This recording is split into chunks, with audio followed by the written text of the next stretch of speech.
The RC Sherp. Seth from Berm Peak actually gave me his. Now he put this thing through the ringer. Had it up, crashed it down, smack right there. Drove it off a dock into the water. The thing hit, came right back over on its tires. How awesome was that? The balance is there. The thing is just awesome. It's got a few little issues in it. A few things were knocked loose, as you're looking at right now. I'm going to get all that tightened back up, put back in, and get this thing running in this video right here. Let's get to the table. If you're familiar with a Sherp, you know these things float on water. They drive on water. They're almost unstickable. Now, this particular one, I took this wheel apart, and I want you guys to see something really awesome. There's actually a seal there. That seal is there to keep that gearbox dry. As you can see, it is on the table because there's an issue in that gearbox. I want you guys to see this. It powers up. And with the transmitter on, it actually tries to drive with the 3 wheels that are on it, but that gearbox doesn't really want to spin. But you know what? Now we get to take the body off, and we're going to dig into this thing because I've been wanting to see what's inside of one of these for a while. I want you guys to see this right here. Look at this, number 26 by Custom RC. That's cool to see right there. That's cool. They got a serial number. That is awesome. The body is held on with 4 bolts. 1, 2, 3, and 4. So let's go ahead and get those loose. Let's see. Let's see. All right. Some hot glue. We're set to a fix-it job on that. Body is there. Looks good. Hey, look, Berm Peak stickers. Awesome. Now, what do we have for controllers in here? All right, this is an interesting setup here. Guess I'm taking the top off of that. Let's look inside of there. With these locks loose, I've got to work on my wiring, and I'm more than likely going to change ESCs. I'll probably use a set of 1080s in here, so everything looks like it was put together and sealed and put everything into place. So, all right, looks like those got some clamps to hold the gearboxes in place. That's nice to see. I like that. Nice setup here. Okay, I'm going to go ahead and cut these blue and yellow wires since I'll be changing the ESCs anyway. And here we get to see the drives. All right, so we have a set of 1060 ESCs. The receiver for that radio, which I'll be using a different one on that. Got an XT60 plug, and here's the battery. Okay, battery is firmly secured in with some spray-in foam. Let me dig that out. As I'm digging into this, I want you guys to see that the main battery power was actually through the switch. And then you have the charge port, which you can actually charge the battery sitting right down in here. So this whole setup of being able to have everything secured and sealed, I mean, you can see the seal right there, is really nice. Say this thing went over in the water, went top down, all your electronics would be just fine. So that's awesome to see. I'm probably going to set this up a little bit differently in here. I'm probably going to set it up for use with a like a normal 3S LiPo battery. And probably can set that to go into the back maybe. But anyway, yeah, we're going to continue digging. This is the battery pack right here.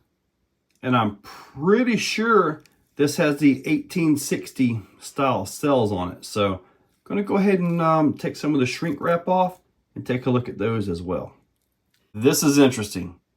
Really interesting right here. So basically what we have is a 3S2P battery, 4800 milliamps. Now there are 2 batteries or 2 cells in parallel. All right, so they're in parallel in series with 2 more sets of cells for 3S2P configuration. So that would make this a 9600 milliamp battery. That would be pretty serious 3S battery right here. The one part keeping me from driving it is this gearbox right here. something in here is locked up. The motor seems to be trying to turn when I power it up, but you don't want to really get on it in case the motor is still good. So I got to dig down into this thing and see if I can get the motor off so I can see what's inside of this case. There are 3 small Phillips head screws you got to take loose, and then everything comes loose. I'm hoping this is just something that I can put back into place. And I've got 5 of these gearbox ordered. They are the 90-to-1 gearboxes. So hopefully it's just something that I can fix.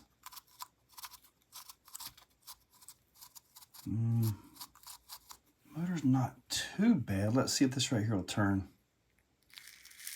Oh, look at that, guys.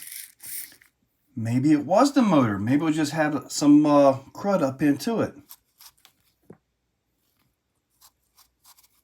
Oh, this is beautiful. Oh, man, that's awesome.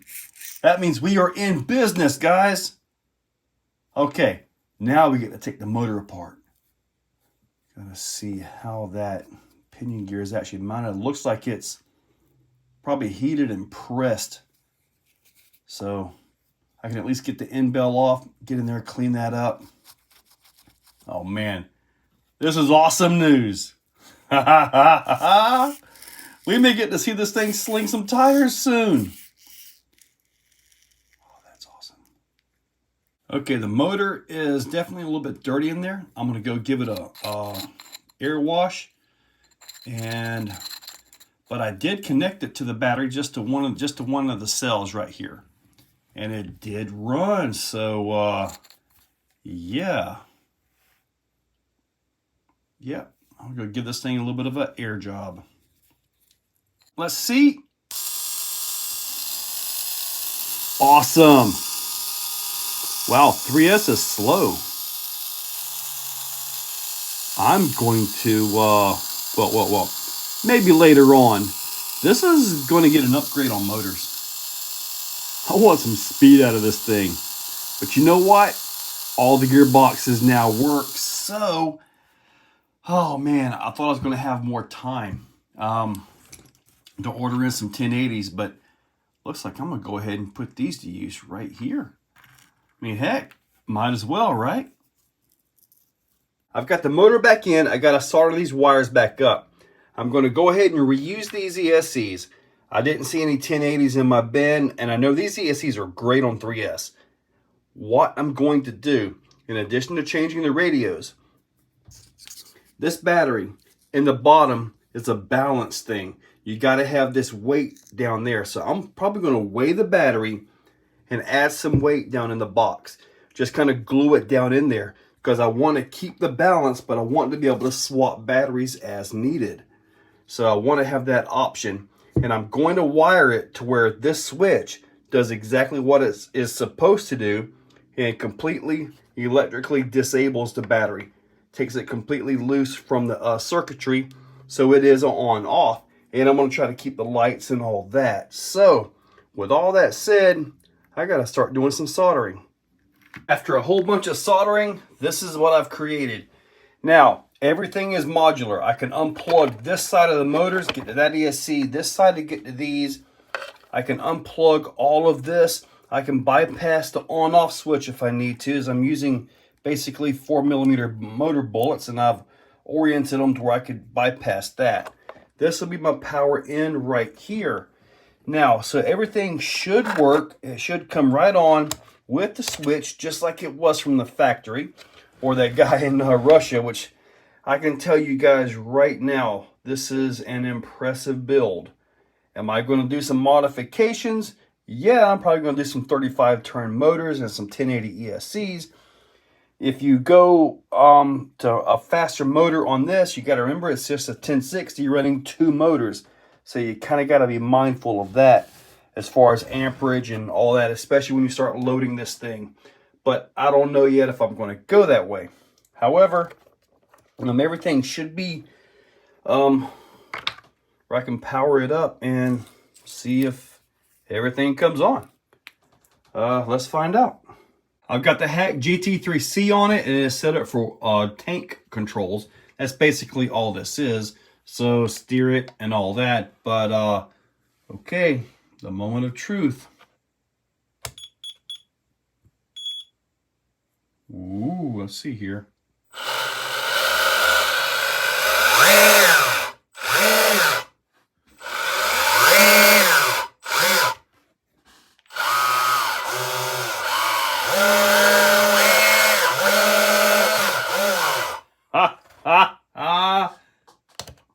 Success. Oh man, that's awesome. Oh man, that was awesome. That was awesome. Oh man. Okay. Now as far as the battery goes, I'm probably just going to do some Velcro right here and just reach in and set the battery down right there. If that doesn't work, I've got a little bit of room back here, but I do got to get some kind of something down in here to keep the weight right. The way this works is it physically disconnects one side of the battery running over to there. That's why I've got this set up right here, which, push that back in. So you can actually leave a battery plugged up, turn it off right here, and you'll be all right. It's not going to drain the battery down. It physically disconnects the wire to the ESCs. Awesome progress. The motor, gearbox, everything is fine. That was awesome to see. Got everything cleaned out. Everything is ready to go. Now, get to wrap this up and actually set up a whole new video to take this thing for a drive. Yeah, this thing is awesome. Berm Peak, Seth, thank you so much. Kevin, Steady Spin, dude, you guys are awesome. You guys are awesome. I cannot thank you guys enough. This is awesome. So, I've got some ideas for this. Still got a few things I want to do to it, but yeah. Going to get awesome. Guys, check that description. I'll link up both of their channels. This right here is best I can find it. I know they're on Instagram a lot because that's where I follow the RC Sherp guys for that. So guys, check that description. I try to find some affiliate links. I don't know if I can for this, but I'll look for them. If not, I'll put links down there anyway. Make sure you check them out. And guys, thank you all for watching. Huge thanks to Seth and Kevin. Thank you guys. Hey guys, if you're still watching and you're hearing this message, you are absolutely awesome. I want to tell you guys, you are the cream of the crop. Also, if you're listening this far, well, you know, if you want to help directly support Exo Caged RC, got the channel memberships, $2, $5, $10, and $25. You get early viewing, and sometimes I get to put up a little extra footage for you guys.